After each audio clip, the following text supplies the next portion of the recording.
നമ്മുടെ സംസ്ഥാനത്തിന്റെ വിദ്യാഭ്യാസ മന്ത്രിയുടെയും ഉന്നത വിദ്യാഭ്യാസ മന്ത്രിയുടെയും പല അഭ്യാസങ്ങൾ നമ്മൾ കാണാറുണ്ട്. വിദ്യാഭ്യാസമുള്ള ഒരുത്തനും നമ്മളെ പാർട്ടിയിലില്ലേ? ഒരിക്കലും തങ്ങൾ ഇരിക്കുന്ന സ്ഥാനത്തോട് യാതൊരു വിധത്തിലുള്ള നീതി പുലർത്താനും ഇവർക്കായിട്ടില്ല എന്നത് എല്ലാവർക്കും അറിയാവുന്നതുമാണ്. ഗ്രേസ് മാർക്ക് നൽകേണ്ടതില്ല എന്ന സർക്കാരിന്റെ ഉത്തരവ് പരിഗണിച്ച് ഈ വർഷത്തെ റിസൾട്ട് തയ്യാറാക്കുന്നു. ഒരു മിനിറ്റ്, ഇതെന്താ നാക്കേറി ചുറ്റാണ്.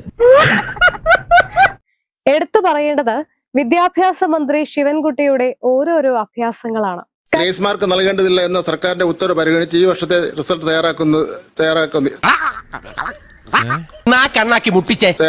തയ്യാറാക്കിയിരിക്കുന്നത്. ഇനി വായിക്കണമെന്നില്ല, എല്ലാവർക്കും എല്ലാം മനസ്സിലായി. പ്രകാശ, ഇതാണ് ചരിത്രത്തിന്റെ തിരിച്ചടി. മന്ത്രി ശിവൻകുട്ടി 4,77,105 എന്ന് കൂട്ടി വായിക്കാൻ പാടുപെടും. എനിക്ക് എഴുതാനല്ലേ സാറേ അറിയൂ, വായിക്കാറില്ലല്ലോ. പാവം, എല്ലാ കഴിവും കൂടി ദൈവം ഒരാൾക്ക് കൊടുക്കൂലല്ലോ എന്നുള്ളതിനാൽ അദ്ദേഹം 427105 ഇങ്ങനെയാണ് പറയുന്നത്. അത് ദൃശ്യങ്ങളിൽ നമുക്ക് കാണാൻ സാധിക്കും. 427105. ആൾക്ക് തീരെ വിദ്യാഭ്യാസം വിവരമൊന്നും ഇല്ലേ, വിഡ്ഢിത്തിരെ പറയുള്ളൂ.